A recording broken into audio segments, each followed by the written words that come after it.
got some tension on her. That's dangerous. Try to slow this one down a little bit.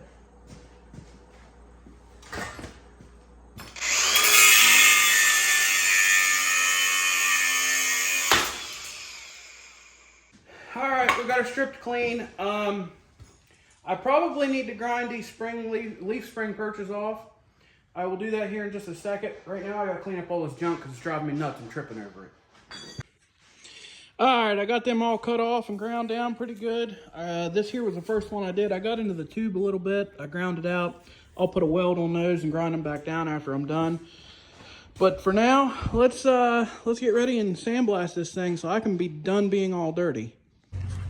Well, I didn't get this axle finished. I got about half of it done, but I'm doing a lot more detailed of a job on this. Like, I'm getting it down to bare metal because I'm gonna have to truss it, so I got a weld on it.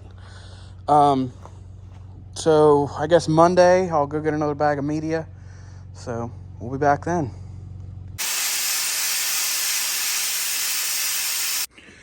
So my sandblasting got interrupted. The sandblaster kept plugging off because of all the moisture in the air lines. And then it started raining, so I had to bring it inside. So to help try to combat the moisture in the air compressor, I just added this in here. And this was down at our other garage where my father-in-law used to paint cars. And this says something about spray gun. I don't know. I think it's a water separator thing or something. We're going to try that one. And I added a second one right here going strictly to this airline. So hopefully this takes some of the moisture out of the air. It may and may not. We're going to find out.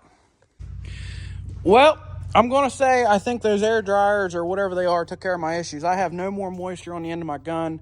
There was no more moisture coming out on anything.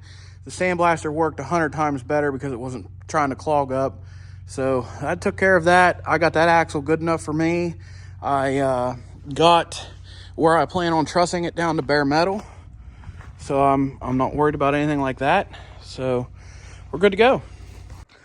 I went ahead and pulled the diff cover off of this rear end to make sure that this was an 8.8, not a 7.5, just to be safe. And the gear oil that was in this thing is literally like tar. I mean, this stuff is terrible. Look at that. So anyhow, we'll have to clean all this up. So I've been working on figuring out how I'm going to, I have to put a plate here for my third center mount. And something that's interesting is that I figured the pinion would be centered to this axle, and it's not. The ring gear is the center of this axle. Whenever you measure from backing plate to backing plate, it's 50.5, 25.25 comes out right here. So this right here is the center of this axle. That pinion sits clear off to the side of it. So that's just, I don't know, something interesting to me, because if you look at the tracker one, the tracker pinion sits slightly off to the side, but it's almost dead centered. I measured and made sure that this ball joint is dead center, and that pinion is just ever so slightly off from that. So that's just something that's kind of interesting to me, because that means that this drive shaft is going to come back here and actually kick this direction just slightly.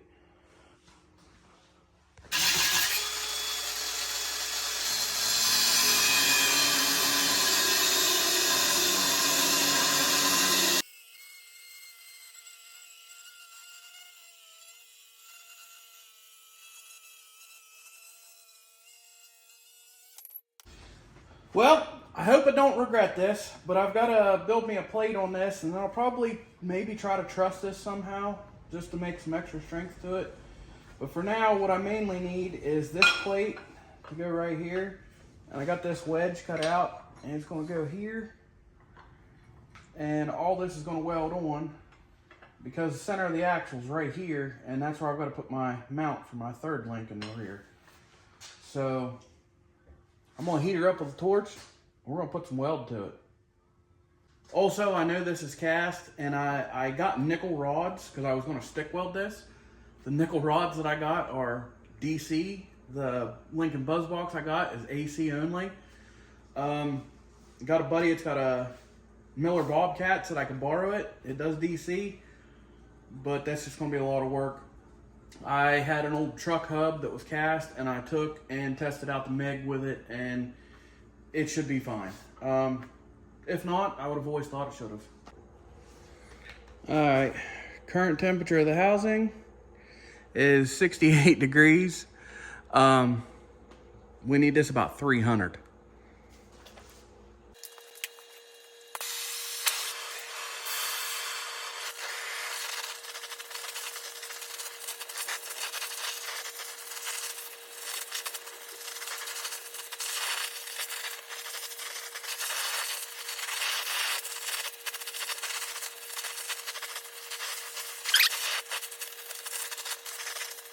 $320, $350. That'll work.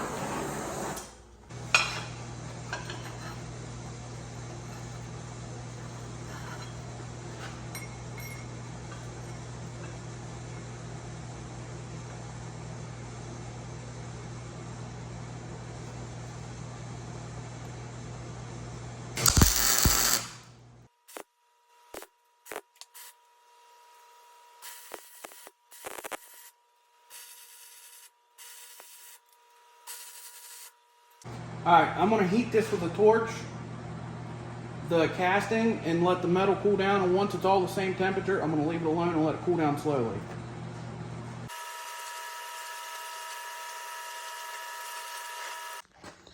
Well, this thing's cooled down enough that I can touch it. It's probably about 100 degrees, I'd say. I mean, it's still warm. My welds don't look the greatest, but they don't look horrible either. For some reason, whenever I got that thing set to 1/4-inch steel, it is fast, and you've got to move quick. So, but I think this is going to hold up good. I don't think I've got to worry about it cracking off. I think it's on there pretty good, and I didn't hear any loud tings or anything while it was cooling down. So, yeah, I think this is going to do the trick. And it is welded on the inside somewhat. They look horrible, but they're in there. All right, it has been a long time since I've been onto this project right here, but we've got to get back to it so we can end up putting this axle in the Geo. So what's up next on the agenda? We need to re-gear and we're going to go ahead and just rebuild this differential. New bearings and seals and everything in it. So let's get this cover tore off and get her stripped down. Before I forget, something else. So this diff cover, I welded it inside and out. I built this diff cover. If you haven't seen that video, go check it out. The one thing I need to do is leak test this. So I think I'm gonna take a clean pan and lay this down in here, and I will just fill this up with oil and just see if anything comes out. This way I'll be able to correct it before I put it on the differential and find out it leaks. So I'm not 100% sure, but I'm like 90% sure on these 8.8s because of the limited slip thingy down there in the middle. Let's see if I can get this in here so you guys can see. Anyhow, down in here is the C-clip that I've got to pull out, but I can't get it past this. The only way to get it out far enough past this is to pull my center pin so that I can shove the axle shaft in far enough to pop it out. So I've got to take this little 5/16 bolt out. That should release my center pin. I can knock the center pin out, yada, yada, yada. Bada bing, bada boom, out it comes.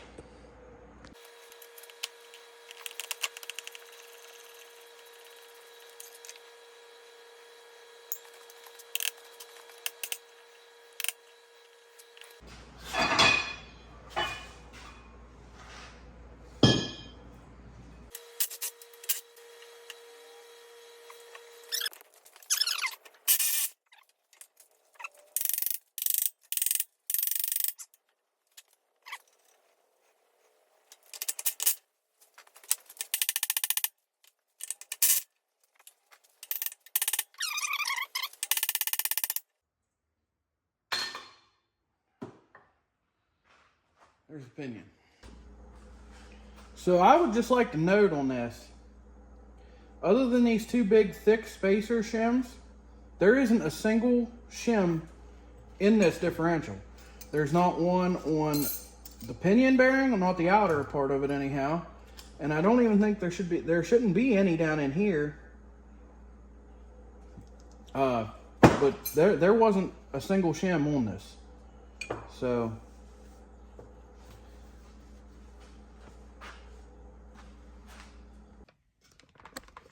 all right, we got to get these old bearings off this housing.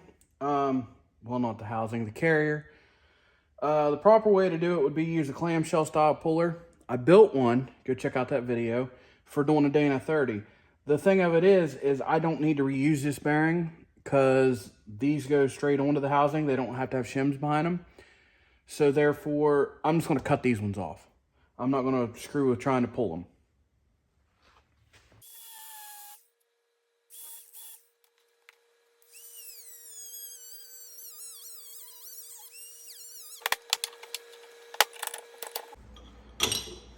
And there's the old bearing off, finally.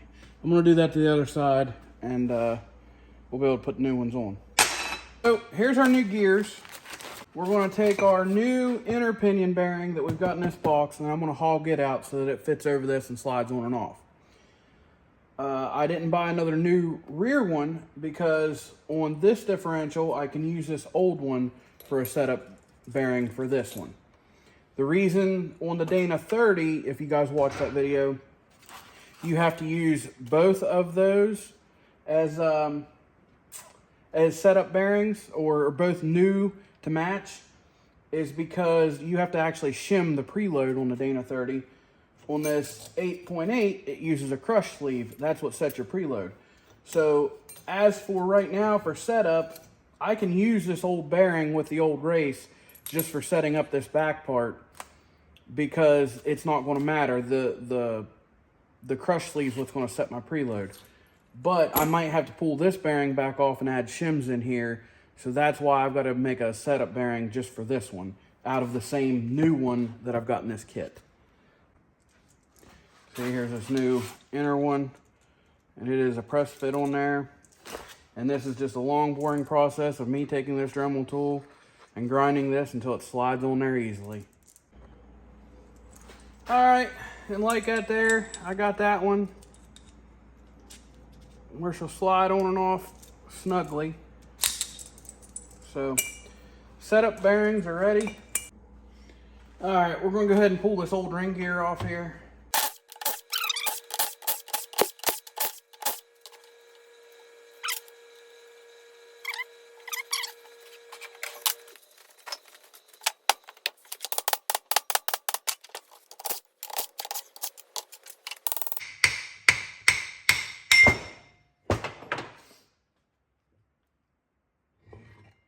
If I was going to reuse this ring gear, I wouldn't recommend smacking it with a hammer. As far as this axle housing, I don't have to change this race yet, but I do have to change that inner one down in there because it's the one that's got the new bearing. This one here is going to keep the old bearing until I get it set up, and then I'll pop the new race, new bearing in, and we'll call it good. Again, that's dealing with that crush sleeve. Like I said, that's what sets the preload. I don't have to worry about shimming this part. So I got to thinking about something last night, and I remember whenever I ordered these gears, the new gears, it said that it required this notched cross pin. And I'm wondering if the reason for that is because unlike the stock gears where I was able to remove the cross pin out of here, that with these new gears, it won't slide past it. And I need to install this before I put that ring gear on there. And this is made so that you can get the axle in far enough to get the clips off with it in here. So I'm probably going to put this in, and then we'll put the ring gear on.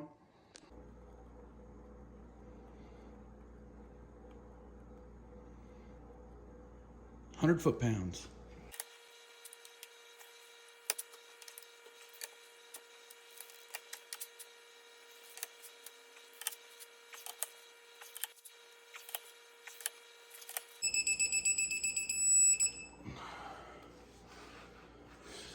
There we go, it's torqued. All right, next up, we're going to put our bearings on our pinion and slide them in here and just check everything and see what it feels like here. All right, this gear marking compound sucks. It's not bright enough for me to really see I lathered it on there liberally, and we're gonna just, yeah, okay. So you can see where it's riding on the outside of this ring big time on the coast side. So we need to, what the hell do we need to do to correct that? That would be shim it out towards us, correct? I believe we need to come up. So we need to put a couple shims behind that pinion gear. So that single big shim helped us some on our drive side. It brought it back into play a little bit, but we're still off some. We need to shimmer up a little bit more. So I'm probably going to add, I don't know, about half what I put into it again, and then we'll test it again. In case anyone was wondering, we had 20 thousandths in shims in there to begin with, and I bumped it up to 35. I also like, since I've tightened it up or put it back together, my slack or whatever you want to call in it. I like that better. I had a little more before, and I didn't care for that. So that's bringing that together. You can use I can't even think of it, but basically you put it here on a tooth and you rotate this back and forth, and it tells you how much play is in it. I ain't got time. I'm doing this 90% correct. I'm trying to get everything set up right. But as far as that goes, I've done several rear ends just by feel. You can just hear that little, and that's good. So I'm gonna spin it around here and we'll see what the pattern looks like again. All right, it's next day, and none of my local parts stores had the yellow gear marking paint, but Napa did have the Persian blue non-drying stuff here. So we're going to slather it on here. We're going to check this pattern. Maybe we can see it a little better, hopefully. If you go by this illustration here, we're dead on. I don't know if you guys can see that, but this here's be the drive side, and you can see the wear patterns on the insides of each one of those. And then our coast side, you can see those as well. Yeah, we're dead on there. We're going with that. Well, I guess the time has come. I'm as ready as I'm ever going to be. Let's get this rear end out of here. All right, there's the differential all put together. I'm just going to stick the cover on here without silicone right now because I need to start welding it up, getting everything ready. And after we do that, we got to pull it back out and paint it anyhow, so there's no sense in siliconing the red cover on here. Man, I spent the morning cleaning the garage up because it severely needed it, and I went ahead and got this rear end sat underneath here. Just got it sitting under here on the jack. As you can see, I got rid of that table over there. That was driving me nuts. Finally, it's gone. So we got the rear end sitting under here, and we'll start getting stuff mocked up here. Getting ready to run links and make it do all kinds of suspension stuff. All right, so I got this thing sat up under here, and I did some measure taping, and I come up with some stuff. So one is, if you see where this axle's sitting, to get it to line up there, to get the drive shaft, look at the angle that pinion is on. So if you can tell how much lower than the gas tank I am, I believe, now I don't even know if this is right or not, but I think I'm gonna move this rear axle back about 2 inches, and I should still be able to clear the gas tank just fine. All right, after doing some tape measuring, I got her in place here, I think.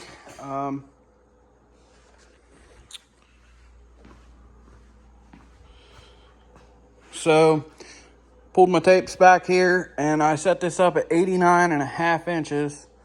That's a 1/2 inch farther back than stock. I'm probably going to bump it back a little bit more once I make sure that I ain't got to worry about interference with the gas tank, which I don't think I'm going to. The only downside to this, so this is at full droop. That's going to be full droop height. No weight on it. So it'll probably come up to 2 inches, 2.5, maybe 3 inches when you set the weight on it. My pinion angle. In order to get it to point up there, I mean, just look at this thing. It's, my diff cover is like aimed at the ground. So, but if you bring that up 3 inches, that'll level that out some. Hopefully at ride heights, we'll make something work better. that drive shaft angle is not too hateful. With a, by the time you throw a double card on in there, it should work out, should be okay. In order to figure out how I needed to center this, I just hung some strings with some nuts tied to them off the frame, and then I would measuring off the axle tube, the end of the axle tube, or the bolt right here, because these backing plates and where the axle sits, that's all going to be the same from that point because the brakes is the same. So over to that string, and that's what got me centered.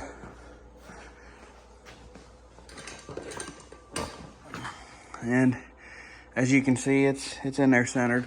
And I can't remember if I went over this or not whenever I built this. I figured the pinion would be centered in this axle, but it's not. It's actually off to the side a little bit. And that's why, if you can see how this plate's off to the side of this, and the pinion, you can see it sticking out. The plate, I actually made it centered in this. Right here is the center of this differential. They put the ring gear right in the middle. All right, so my next decision to make. I think I want to keep this rear end I'm going to call it 3-link setup. I forget what it actually is called. Basically how it was stock, kind of. An arm coming down from each side. And no, I'm not going to use this goofy ball joint thing here. But something similar is I would like 2 mounting points that come back centered to a single heim joint mounted to the top and center of the axle, so that it's making 3 points of contact. So initially, whenever I went to do this, I had these plates cut out so that I could weld them like this, and you know, the rear link would mount right in here. But I think what I'm going to do, in order to, because if you look at from the axle, like where that's going to mount to the rear of it, to bring that up to here, we're at a pretty steep angle. I think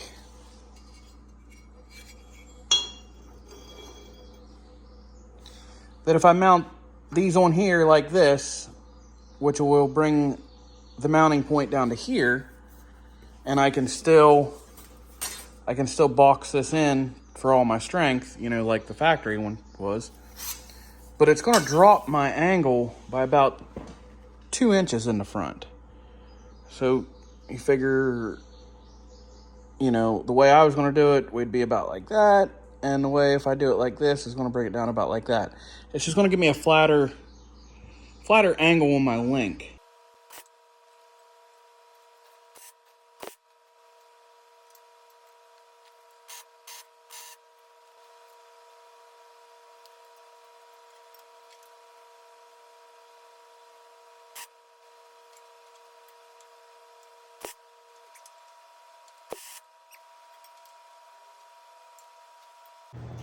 Well, there's that much.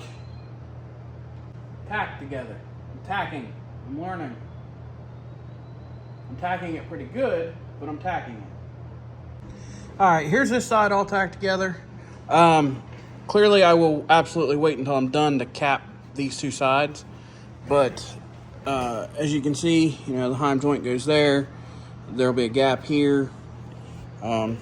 But that link attaches there, and it'll go down to the bottom of the axle. I'm going to go ahead and go over and get the other side tacked all together so that these mounts are done.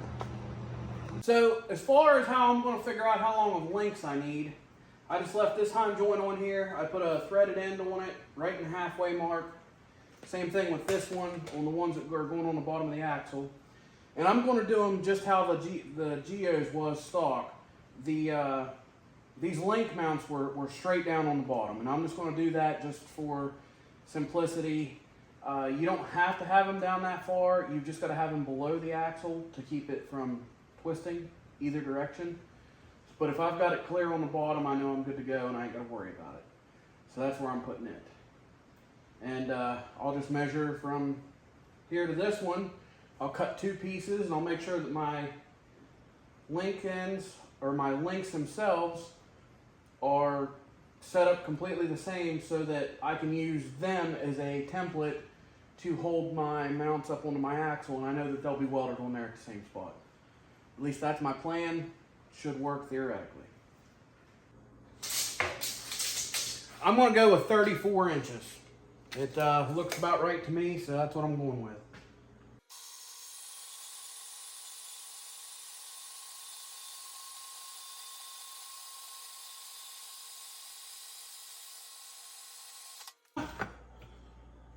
I got those cut out and I got the ends shoved in them there. I'm gonna get ready and weld them. They're pretty even there. Dead on each side, so. Weld them up.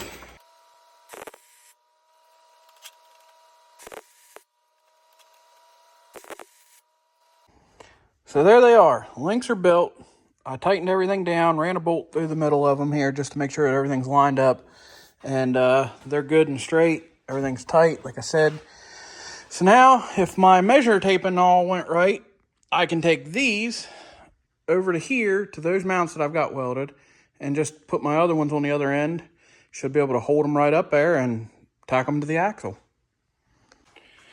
All right, so I got this first link slid up in here and put into place. I got it measured out, measured off my string, and basically how I come up with whatever I was going with. I measured from the inside of the frame here to right here where this heim joint meets.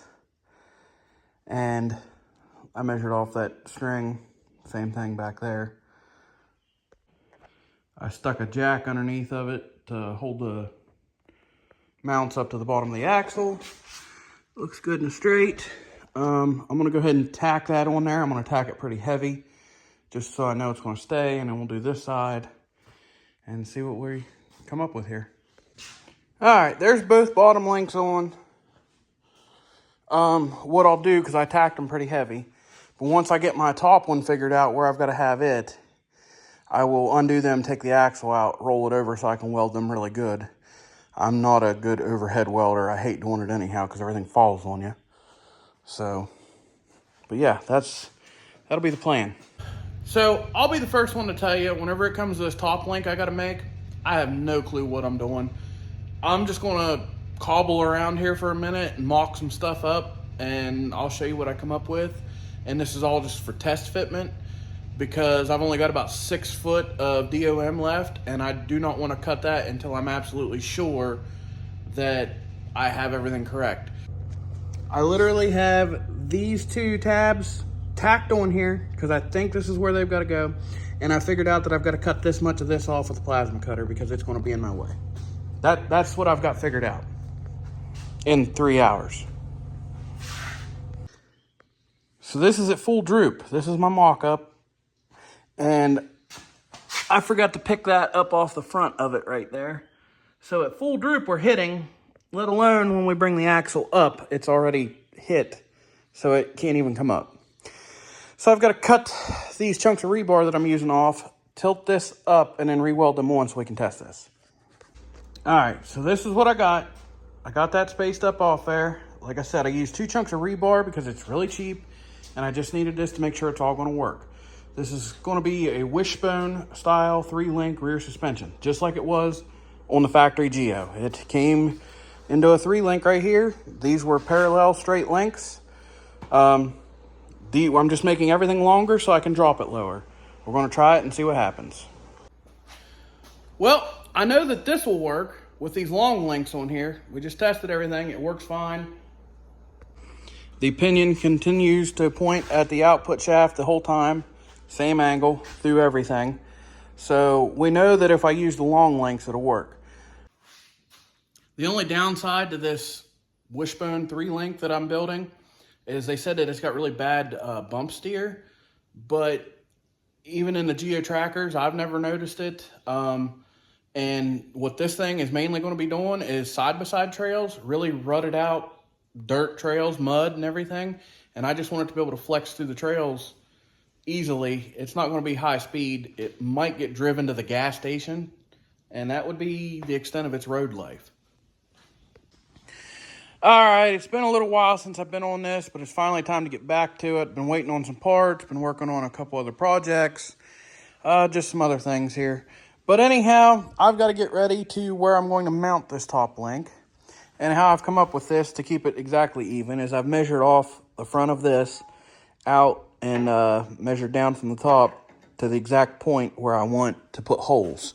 I did it on the inside and out, considering these here should be 100% correct, I would think, since they're body mounts, and they also were the rear link mounts.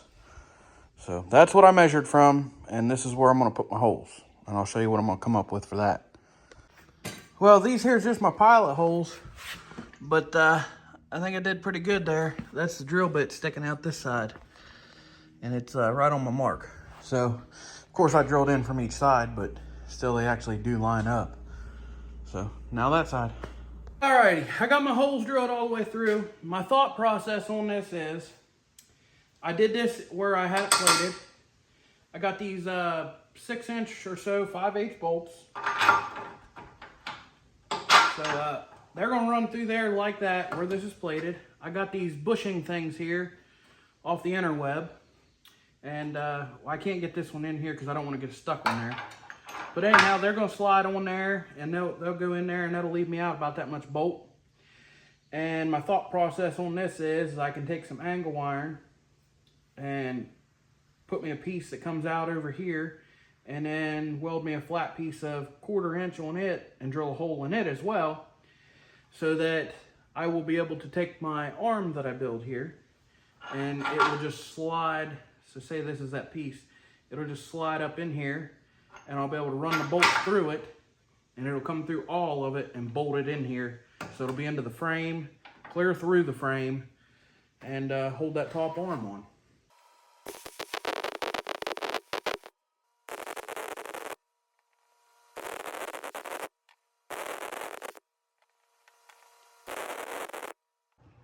All right, that ought to hold that in there. So I took this tube and I put this piece of angle under it for a spacer, and I went ahead and tack welded this angle to this plate and tack welded this tube to it so it can't move. I'm centered here, and that's how I come up with center. I plumb bobbed it like that. That gives me dead center here, so I know everything is straight. So I should be able to put my links off these to those. All I got to do is cut angles and get them on there. So I took my link and I held it in here like this. I took a marker and marked it, and I put them both in the bandsaw one at a time, and I cut the ends off at the exact same angle, the exact same amount. So now I got to take the grinder and I got to grind in for my notch so it'll sit over the curvature of this and get it lined up in there. So whenever I cut this pipe, I did this on both of them. I left just a teensy bit of flat spot right here. The reason being, I know that that's exactly centered where I need to grind out. I need to bring it down to about that deep on that mark right there. But I've got to grind that much out of it right there.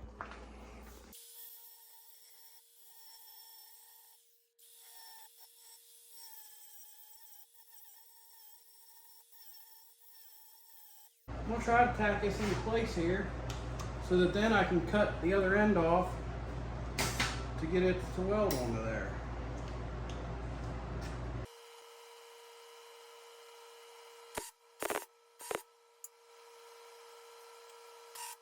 But there's roughly the same spot. I mean, it looks dead on to me. So I guess what I need to do now is pull these off, weld these solid. Then I can bring them back over here with the bushing in here fully and line it up to mark it to cut it off, so I'll be able to weld it to that.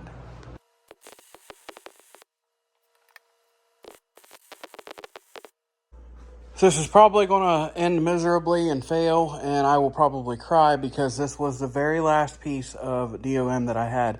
And it just so happened that I got so lucky that the piece I ordered was 21.5 foot, and I used every inch of that piece of pipe, tubing, whatever you want to call it.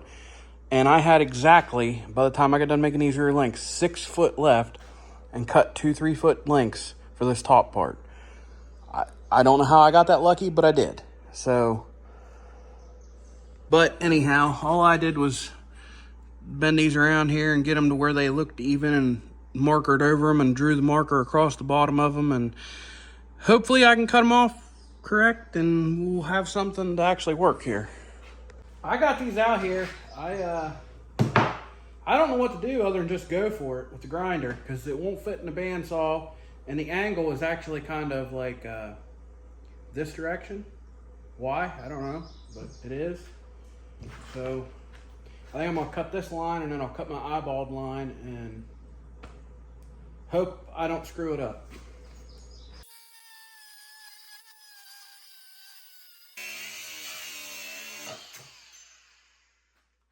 Look at that, fits perfect. All right, we are in the freaking money now. We're gonna tack these on here and then we'll pull this out and weld it up. Well, here she is out on the table. Let's go ahead and put some welds around here. About done with this. The only other thing I might do is I'll have to check and see if maybe I can add some bracing here. Maybe it'll just be a big triangle square or steel plate I can weld to something. I don't know. We'll see. But I'm gonna go ahead and bust some welds on here.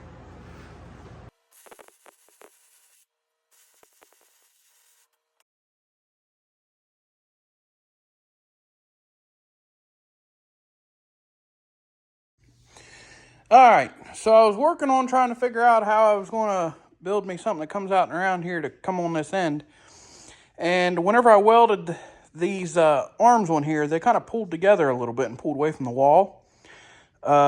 So rather than me trying to spread them and get them into something, plus this one here's got the bigger hole that I drilled in it, I had my leftover 3/16 plates, and I just shoved them down in here to make sure that they would fit.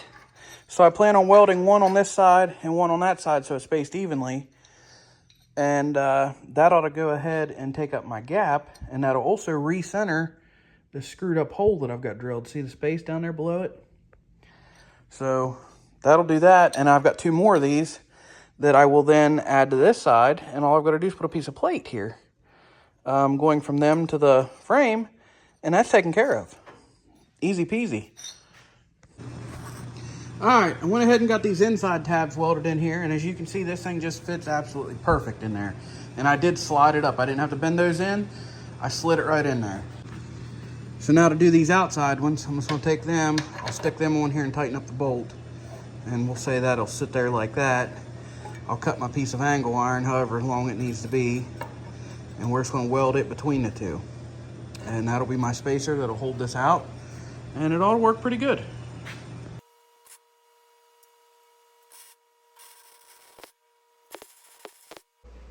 So they're a little crude looking right now, but eventually I'll take the grinder and cut those ears that are pointing up off these and smooth those out. But it really didn't turn out too bad at all. And then once I get this arm out of the way, I will weld the insides of those as well. There's a lot of stuff that needs finish welded on this thing. You know, all this. There's a lot of stuff I've just tacked. The bottom links down there. I still got to make shock mounts. I still got to do coil spring mounts. So all that'll get finish welded whenever I bring it off. And like on these here, I plan on making some braces to come down from here to here just to keep those ears from wanting to fold. Just small stuff, but that right there, that's gonna finish up the 3-link rear end here. All right, I got her all bolted back in here, and it's finally time for the moment that we have been waiting for.